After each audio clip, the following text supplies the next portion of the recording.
Sa kasaulugan sa Mother's Day, usa ka inahan ang mipakita nga walay sukod ang gugma ngadto sa anak. Lakip na ang mga milihis ugdan. Kini ang gibuhat sa inahan nga gipili nga sa ulugon ang Mother's Day sulod sa Talisay City Jail. Ang detalye sa report ni Femery Dumabo.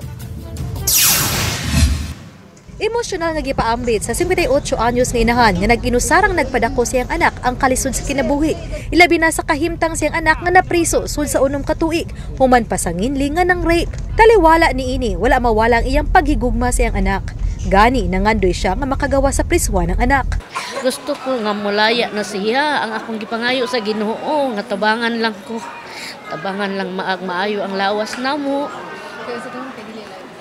Dili man ta anang hangtod dinis kalibutan. Nahimong emosyonal usab ang iyang 36 anyos nga anak nga nangayo og pasaylo sa iya.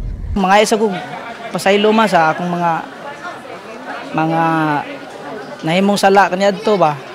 Dako ang iyang pasalamat nga maski sa iyang giagian ana gihapon ang iyang inahan ug wa siya talikdi.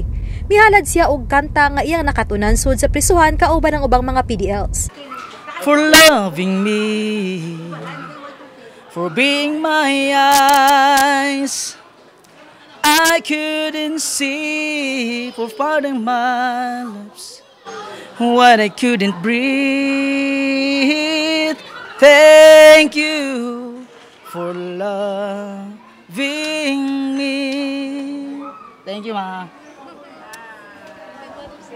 Happy Mother's Day, ma. Thank you. Si Sharon, usa lang sa kapin sa 50 ka mga inahan nga tuyong miadto sa Talisay City BGMP facility kagahapon aron i-celebrate ang Mother's Day uban sa ilang mga naprisong anak. Uban ni Marlon Melgazo ug Rod Prado, Femery Dumabo. Balitang Bisdak.